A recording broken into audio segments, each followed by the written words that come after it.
Today we are visiting the Melbourne General Cemetery to visit the grave of my 3 times great-grandfather, Richard Thomas Clarke. Richard was transported from London to Australia in 1832 for the crime of stealing 4 sets of fire irons.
Now here we are in the Church of England section of the cemetery, and it's actually the Pioneer section. So again, I want to highlight just how run down this part of the cemetery is, and it's very disappointing.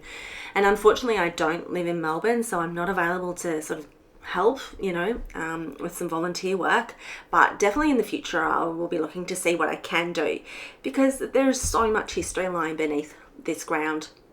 So much Australian history, Victorian history, Melbourne history, and we really need to protect our history and protect these graveyards. And I think it's a lot of people probably don't even know their ancestors are even laying here. I certainly didn't until only a few years ago. Now, Richard is described as 5 foot 6 inches, dark pale, with black hair and hazel eyes, and he had a ruddy and freckled complexion with a small mole on the left side of his chin and another on the right side of his throat. So that's quite a detailed convict description. And he was 21 years old when he was transported.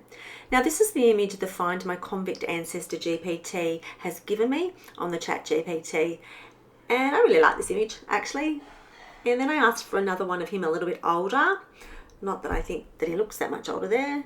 And then for some reason I asked for another one, and I really don't like this one at all. I'm not sure why. Maybe he just looks a bit mean. I don't know. Anyway, so I don't know much about Richard's life in London. It's very hard to find information. I will keep searching though.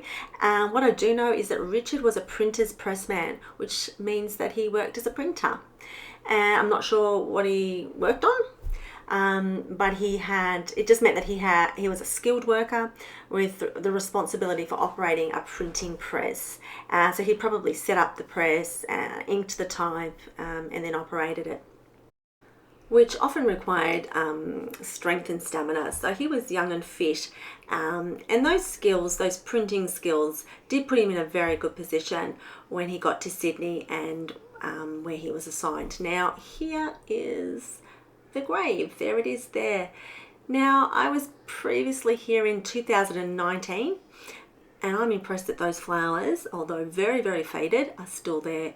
And there they are, Emily, William, Margaret and Richard. I have 4 ancestors lying here, and I will tell you about each of their lives as we move forward. But I'm going to give that a weed today and refresh the flowers, and I'll also give the grave stone a bit of a clean. I'm not going to do too much because I don't really have the right detergent that I wanted. I've got an okay one, but it's probably not as good as I wanted, so I'll be back. I'll also put some links below this video of the do's and don'ts in looking after gravestones and the best equipment to use, because if you don't know what you're doing, you could really do harm, and that's the last thing we want to do, especially on our historical headstones. Now, Richard, you were working as a printer's pressman in London, and why did you need to steal fire irons? I guess it was a cold winter. Maybe you needed them, maybe you wanted to sell them, I have no idea. But Richard, I will say it was a cold evening in January of 1832 that Richard and his friend James Kirby decided to rob local ironmonger James Eve. Now, the pair was spotted acting suspiciously by local policeman James Wells on his evening rounds. Wells watched as Richard entered the ironmonger's private door and exited 2 minutes later with 4 sets of fire irons, and they may have looked something like this, and they were worth 3 shillings. And I did a quick calculation, and that's about 42 Australian dollars in today's money. So the policeman followed Richard and caught him red-handed with the fire irons, and his friend Kirby, the supposed lookout, was also captured. And their trial was held at the Old Bailey in London, where Kirby was found not guilty due to a lack of evidence, and Richard was sentenced to transportation for 7 years. Now, Richard was sent to the prison hulk, the Cumberland, moored at Chatham, a village on the River Medway in Kent, to await his transportation. Now, hulk ships were usually old Navy ships used as floating prisons because of overcrowding in British prisons. Convicts were usually given hard labour tasks to keep them busy, but hulks were unhygienic, squalid places where disease was rampant. And fortunately, Richard survived, and in June of 1832 he was transferred to the transportation ship the Hercules for his journey to Australia. Now, he arrived in Sydney on the 16th of October in 1832, and his qualifications as a printer saw him assigned to Stevens and Stokes. They were the editors and publishers of the Sydney Herald, later known as the Sydney Morning Herald. Records show that Richard served his 7-year sentence successfully with no further convictions recorded. I came across an article written by Sarah Kean in April of 2021, and it was titled Sydney Morning Herald Turns 190, How the Herald Has Changed, and it goes on to explore how the paper was first printed, and this is what it said. Initially printed as a weekly paper, the Sydney Herald was founded by Alfred Ward Stevens and Frederick Stokes and William McGarvey, who were staff of the now defunct Sydney Gazette. Now, Stevens was 27 and McGarvey was 21, and they'd sent to England for a small hand-operated Columbian press in 1830. And here's an image of it from the Sydney Morning Herald archives, and this is probably the same press that my great-grandfather, Richard Thomas, would have used, which is quite amazing. Now, it says the only problem was that neither of them, Stevens or McGarvey, had any printing experience. So Stokes' father was a printer from Surrey, and so young Frederick Stokes joined his 2 colleagues in the endeavour of printing their own paper, which they did in a 2-storey stone building near the Gazette's office in the laneway off George Street. Now, there is no mention of the convict labour that they took advantage of.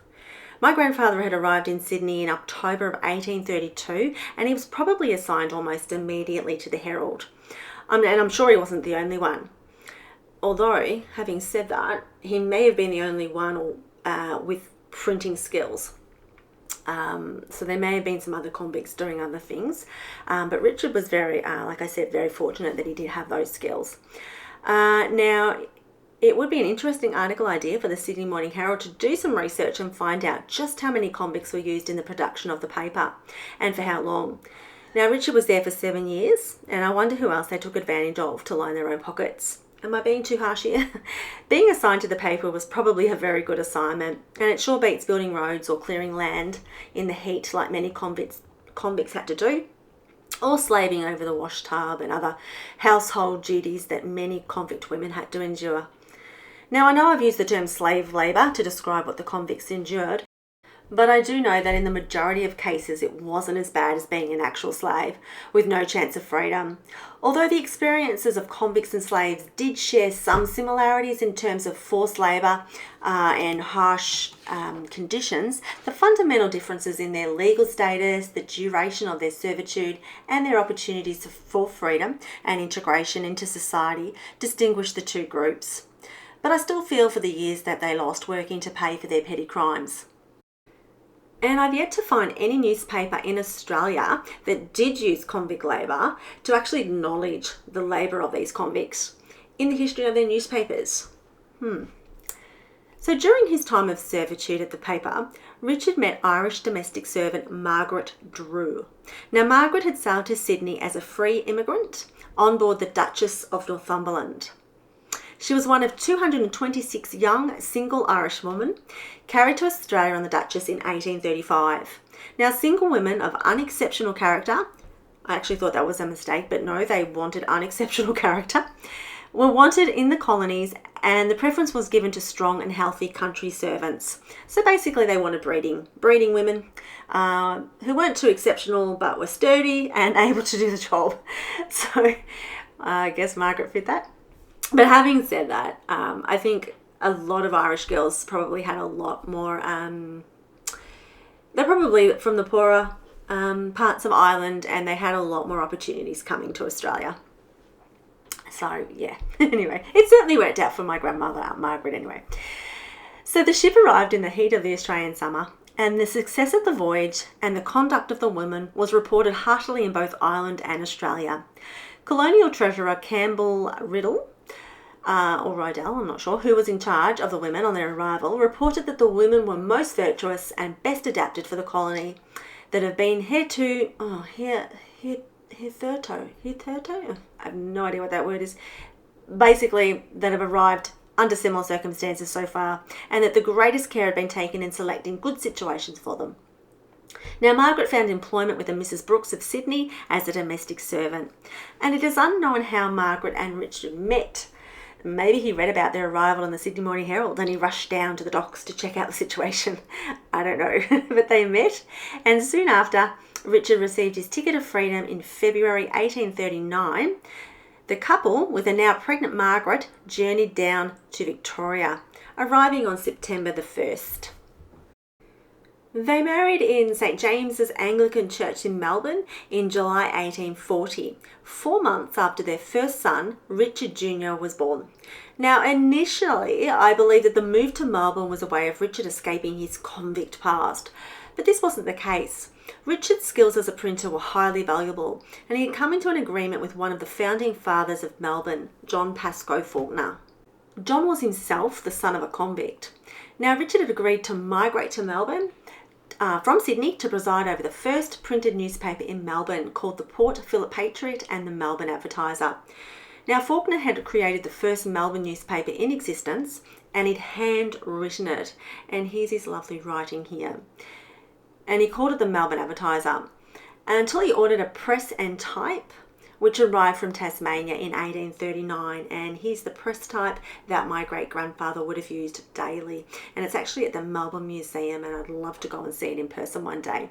Now, Faulkner needed an experienced printer to run the press, and my great-great-great-grandfather, now a free man, was that man.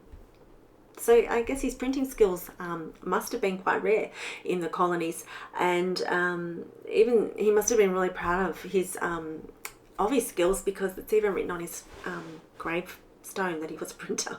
And everywhere, basically, it was really easy to find him in some records, because it's always Robert Thomas Clarke, printer. So there you go.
Margaret moved into a weatherboard premises in Collins Street in Melbourne, purposely built by Faulkner to house the double-demi press that would print the Port Phillip Patriot. The family lived there until about 1846, and here is an image of the building just before it was demolished in 1887. And according to an article written by Dr. Cheryl Griffin in 2023, she writes, "So you see here a building at the end of its life, a decaying remnant of the earliest days of white settlement. Believed to be the oldest building in the city, it was held in place by the brick walls of the merchants' two stores. But those walls were crumbling and sections had been rebuilt because of the level of decay. With its shingled roof and earthen floor, it was a far cry from the magnificent edifices of marvellous Melbourne." Well, the photograph was provided to the Australasian Sketcher, which published it in July 1887 by Charles Atkin, whose son, a member of the Amateur Photographic Association, was the photographer. And it seems that Atkin gave a copy to Lang and Thoneman, and from there it made its way to the Royal Historical Society of Victoria, which hold it today. So Richard and Margaret had 4 more children while living here in this building before they moved to Moore Street in Fitzroy, where Richard ran a successful printing business for many years. 3 of his sons were to follow him into the printing business, including my own great-grandfather Walter. And here's a letter to the editor of the Argus written by Richard in November of 1884. And so there must have been some discussion as to where the first newspaper in Melbourne was printed. And Richard writes, "Sir, seeing so many misstatements as to where the first newspaper was printed, I beg to say that I arrived in Melbourne on the 1st of September in 1839 under an agreement with Mr. J.P. Faulkner. I remained with him 7 years and am therefore in a position to give some information upon the subject. And when the black weatherboard premises was built, I and my wife resided there." So that was the premises in the last photograph. And I mean, how amazed was I when I found this letter? It just gave me so much information. And it says, "At that time, Mr. Faulkner had only a wooden pot press with 2 pulls." And then he goes on to describe how the demi-press was ordered from Launceston. And I just love how he ends the letter with, "If any of your correspondents require further information by sending their cards and appointing the time, I will call and supply the same. Yours faithfully, R.T. Clarke, Printer." See, I tell you, he's easy to find when he signs off like that. Richard and Margaret produced 10 children from their union, and like many early Melbourne families, they were no strangers to hardship. Typhoid was to have a devastating effect on the Clarke family.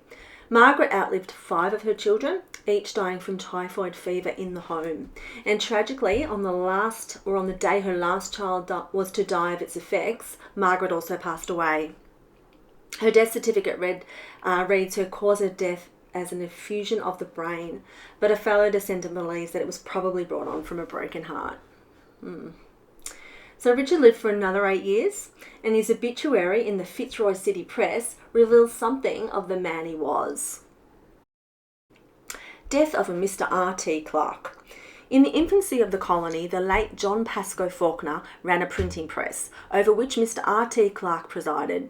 Faulkner passed away from the scene of his activity many a year ago, but Clarke lived on, hale and hearty, though latterly very hard of hearing, till last week when the strain of a very trying season proved too much for his burthen of 87 years. For the last 30 years he had been identified with Fitzroy, and for a very good portion of the time owned a printing establishment, etc., etc. Indeed, our present mayor gained some experience in printer's ink in his boyhood at Mr. Clarke's hands. It's interesting. It is not given to many to attain the ripe age reached by Mr. Clarke, and even to the end he showed little of the feebleness usually associated with extreme old age. Mr. Clarke was of a kindly and genial disposition and did many a charitable act in his own quiet way. There are very few such links with the early history of the colony now left. Our pioneers were a hardy race deserving of kindly remembrance, for they worked diligently in their day to build up the colony, and if it is not now as prosperous as it might be, the fault is not theirs. All honour to them. And I find it very interesting there is never any indication that he was a convict. Even his death certificate records that he had only spent 1 year in the colony of New South Wales, rather than the actual 7 he did spend working off his transported sentence. But he did well. There is no shame to be felt. He made a success of his life, and both he and his descendants have much to be proud of.